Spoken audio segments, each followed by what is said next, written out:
Hi brothers and sisters, welcome to this new video.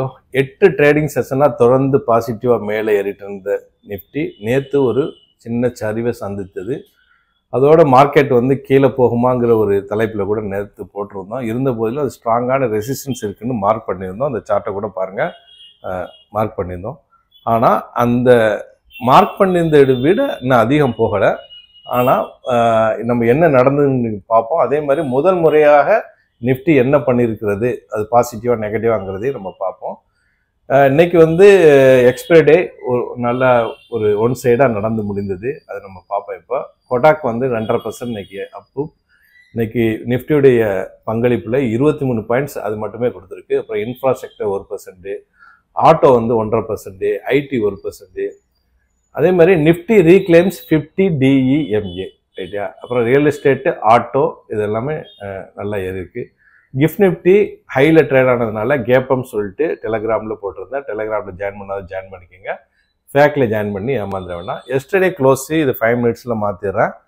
Yesterday close வந்து 25,069, இன்றைய open 25,073. ஒரு flat open தான். 9.15க்கு low 25,070. அதில் இருந்து ஒன் சைடு ரேலி, எதுவுமே ஒரு தம்மு அப்படியே டக்கு டக்கு டக்கு டக்குன்னு மேலே ஒரு 200 பாயிண்ட்ஸு மேலே போயிடுச்சு. முடிந்தது வந்து க்ளோஸ் 25,239. க்ரீன் கேண்டில் போட்டிருக்கு. 170 பாயிண்ட்ஸ் நேற்றைய விட இன்னைக்கு அப்பு. சப்போர்ட் 25,000 தான். அதே மாதிரி ரெசிஸ்டன்ஸ் 25,300. அதுவும் நம்ம லாஸ்ட்டில் பார்ப்போம் ஏன்னு சொல்லிட்டு. இன்னைக்கு வந்து ஒரு 25,150லேருந்து 25,200 வரைக்கும் 2 தடவை கீழே மேலே வாலட்டைல் இருந்தது. ஏன்டா இன்னைக்கு எக்ஸ்பைரி டே வேறு, வாலட்டைல் இல்லாமல் இருக்காத. சரி, இப்போ வந்து டாப் கெய்னர் வந்து Kotak 2.5% up, LNT 2.25% up, Mahindra 2.5% up, Maruti 2% up. Top loser Tata Consumer 1% up, sorry Tata Consumer 1% down, Shriram Finance 3/4% down, Asian Paints 3/4% down, Nestle 1/2% down. Weightage 188 வந்து LNT 23 plus, Airtel plus 23, Kotak plus 18, Mahindra plus 17, Axis plus 11, Reliance plus 10, Maruti வந்து ப்ளஸ் 10. சரியா? பேங்க் நிஃப்டியை பொறுத்தவரை 54,777 டு 55,185. இப்போ அது கூட மாற்றிடுவோம். ஒரு நல்ல ஒரு க்ரீன் கேண்டில் போட்டிருக்கு. ஒரே ரேலி தான் நம்ம இது மாதிரியே நிஃப்டி மாதிரியே நல்ல ரேலி நடந்திருக்கு. Green candle 8, red candle 4. நிஃப்டியை பொறுத்தவரை பெரும்பாலும் நல்ல ஒரு பெர்ஃபார்மன்ஸ் கொடுத்துருக்கு. இப்போ நம்ம அதை கடைசியாக பார்ப்போம். பேங்க் நிஃப்டியை பொறுத்தவரை கொடாக் பேங்க் 2.5% அப்பானது அந்த பேங்க் நிஃப்டிக்கு நல்ல ஒரு வெயிட்டேஜ் கொடுத்துருக்கு. ஏற்கனவே சொன்ன மாதிரி 23 பாயிண்ட்ஸு நிஃப்டிக்கே வெயிட்டேஜ் கொடுத்துருக்கு கொடாக் பேங்கு. கோல்டுக்கு வந்துடலாம். கோல்டு வந்து வானமே இல்லைன்னு போயிட்டே இருக்குது. அதோடைய லைஃப் டைம் ஹை வந்து புதிய லைஃப் டைம் ஹையாக ஒரு 3,700ல் ஒரு 32.32 பாயிண்ட்ஸு போக முடியாமல் தொட முடியாமல் 3,699ல் டச் பண்ணிட்டு இப்போ 3,689ல் ட்ரேட் ஆகுது. அது வானமே இல்லைன்னு போயிட்டுருக்கு. ஏன்டா ஜியோ பொலிட்டிக்கல் இஷ்யூ பிரச்சனை இருந்துகிட்டே இருக்குது. கத்தர், Israel, Iran, US, China, India, Russia, Ukraine எல்லாமே ஒரு இடியப்ப சிக்கல் சுற்றி இருக்குது. யூரோப்பியன் யூனியன் அதையும் விட்டுட்டான். எல்லாமே சுற்றி சுற்றி சுற்றி பிரச்சனைகள் ஓடிட்டு இருக்குது. எல்லாருமே தெரிஞ்ச விஷயம்தான். சரியா? கோல்டு ஏறுறதுக்கு அதுவும் ஒரு காரணமாக இருக்கலாம். சரியா? அதே மாதிரி தான் அதை விட வேகமாக நான் மட்டும் சளைச்சவில்லைன்னு சொல்லிட்டு புதிய லைஃப் டைம் ஹை வந்து $49. அதை நம்ம மட்டும் இக்னோர் பண்ணிட்டா புதிய ஹையை கிரியேட் பண்ணி சில்வர் போய்கொண்டே இருக்கிறது. இப்போதைக்கு 42.867 போய்கிட்டே தான் இருக்கு. நான் ஸ்டாப்பாக சில்வர் மேலே போயிட்டே இருக்கு. இது பிட்காயின் வந்து 1,15,000 இப்போ ட்ரேட் ஆகுது. அது 1,24,517 தான் அதோடைய இது. யுஎஸ் ஆயில் வந்து 64, அதுவும் 1.25% அப்பு. எல்லாமே ஒரு சிக்னல் கொடுத்துட்டே இருக்கு. சரி, இப்போ குளோபல் மார்க்கெட்டை பொறுத்தவரை Dow Jones flat, S&P 500 1/2% up, Nasdaq 1% up. Europe market மட்டும் இறங்கி இருக்குது.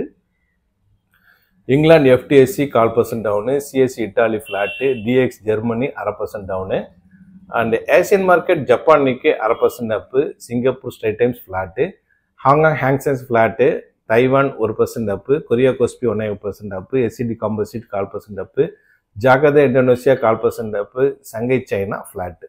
சரியா? ஈவெண்ட்ஸு நாளைக்கு ஃபெடுடைய ரேட் டிசிஷன் வருது, அதுக்காக மார்க்கெட்டு தயங்கிக்கிட்டு இருந்தது போதிலும் இன்னைக்கு ஒரு 200 பாயிண்ட் ரேலி நடந்து முடிஞ்சிருக்கு. அதுக்கு காரணம் நம்மளுடைய ஜிஎஸ்டி ரீஃபார்ம் 2.0 உடைய எஃபெக்டாகவும் இருக்கும். ரைட்டா? அதில் வந்து ஆட்டோ செக்டர் இன்னைக்கு ஏறினது எல்லாமே ஆட்டோ செக்டர், ரியல் எஸ்டேட்டு, அப்புறம் மெட்டலு எல்லாமே இருக்குது, இன்ஃப்ரா. சரி, அப்புறம் யூஎஸ்டைய கோர் ரீட்டைல் சேல்ஸ் வர வேண்டியிருக்கு, அப்புறம் ரீட்டைல் சேல்ஸ் டேட்டா வர வேண்டியிருக்கு. எஃப்ஐடிஏ டேட்டாவை பொறுத்தவரை எஃப்ஐஸ் நேற்று ஒரு 1268 கோடி மட்டும்தான் விற்றாங்க. அவங்க விற்கிறத குறைச்சிருக்காங்க, வாங்குறதும் லிட்டிலாக வாங்குறாங்க, பெரிய லெவலில் விற்கலை, அவங்க ஸ்லோ பண்ணியிருக்காங்க. இது வரைக்குமே 10,000 கோடி தான் விற்றுருக்காங்க இந்த ஒரு 15-16 நாளில். ஸோ அவங்களும் ஒரு ஹர்ஸாக இல்லைங்கிறத நம்ம புரிஞ்சுக்கணும். அப்புறம் சில நியூஸை பார்த்துட்டு நம்ம டெக்னிக்கலாக மார்க்கெட் பற்றி பார்ப்போம். இஸ்ரேல் ஓன் ஸ்ட்ரைக் அகெயின் அப்படின்ட்டு ட்ரம்ப் சொல்கிறாரு கத்தார்கிட்ட. இது ஒன் இண்டியா நியூஸ் 18ல் வந்திருக்கு. அவங்க கத்தார் பிஎம் போனார்ல, போய் பேசினார்ல, அவங்க இனிமேல் ஸ்ட்ரைக் மறுபடியும் அடிக்க மாட்டாங்கங்கிற ஒரு ப்ராமிஸை ட்ரம்ப்பு கொடுத்துருக்கிறாரு கத்தாருக்கு.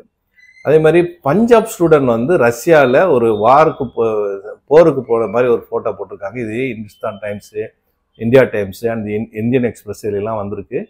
இது ஒரு கவலையான விஷயமா இருக்குது. ஏன்டா நம்ம இந்தியன்ஸ் அங்கே போய் போனது, அங்கே என்ன நிலைமைன்னு தெரியல, அந்த இதை பார்த்துங்க. அதே மாதிரி Israel committed genocide in Gaza, UN commission of என்கொயரின்னு சொல்லிட்டு பிபிசி சிஎன்என்லாம் வந்திருக்கு.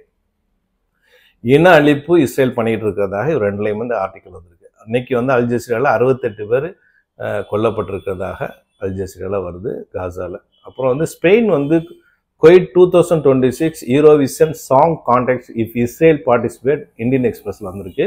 இஸ்ரேல் பார்ட்டிசிபேட் பண்ணால் நாங்கள் குவைட் பண்ணிடுவோம்னு ஸ்பெயின் சொல்லியிருக்காங்க யூரோவிஷன் சாங் கான்டெஸ்ட்டுக்கு. அதே மாதிரி யூஎன் ரைட்ஸ் சீஃப் சொல்கிறாரு Israel to stop the carnage as Gaza city ground assault begins சொல்லியிருக்காப்புல. சரியா? இதெல்லாம் நியூஸு. சரி, நம்ம இதுக்கு வந்துடலாம். இதான் நிஃப்டி. முதல் முறையாக என்ன வந்ததுன்னு பார்த்துட்டு அதுக்கப்புறமா நம்ம சூழ்நிலை என்னங்கிறத நம்ம பார்ப்போம். ரைட்டா? இது நிஃப்டி.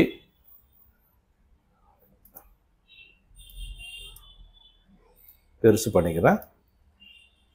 முதல் முறையாக என்னன்னா இந்த ஒரு கிட்டத்தட்ட 1 2 3 4 5 6 7 8 9 இது 10வது ட்ரேடிங் செஷன்.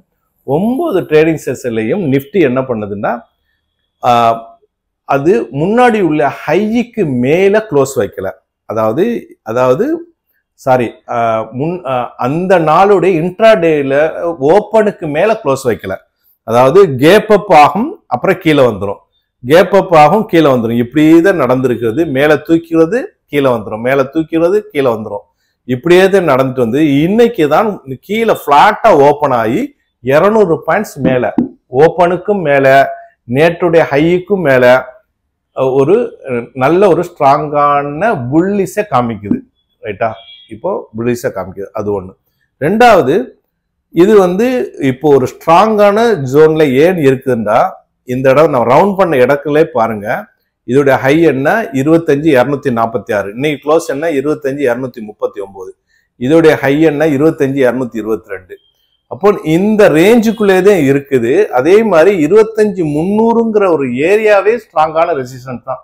எல்லாருக்குமே தெரிஞ்ச விஷயம் தான். 25,300ங்கிறது ஒரு ஸ்ட்ராங்கான ரெசிஸ்டன்ஸ். அந்த இடத்த கடக்கிற வரைக்கும் நிஃப்டி ஒரு முக்கியமான இடத்த கடக்கிற சூழ்நிலை தான் இருக்கும். நாளைக்கு என்ன நடக்குதுன்னு பார்ப்போம். இந்த வீடியோ பயனுள்ளதாக இருக்குன்னு நம்புறேன். மற்றவங்களுக்கு ஷேர் பண்ணுங்க. புதுசாக பார்க்குறவங்க சப்ஸ்கிரைப் பண்ணி பெல் ஐக்கானை கிளிக் பண்ணிக்கோங்க. தேங்க்ஸ் ஃபார் வாட்சிங்.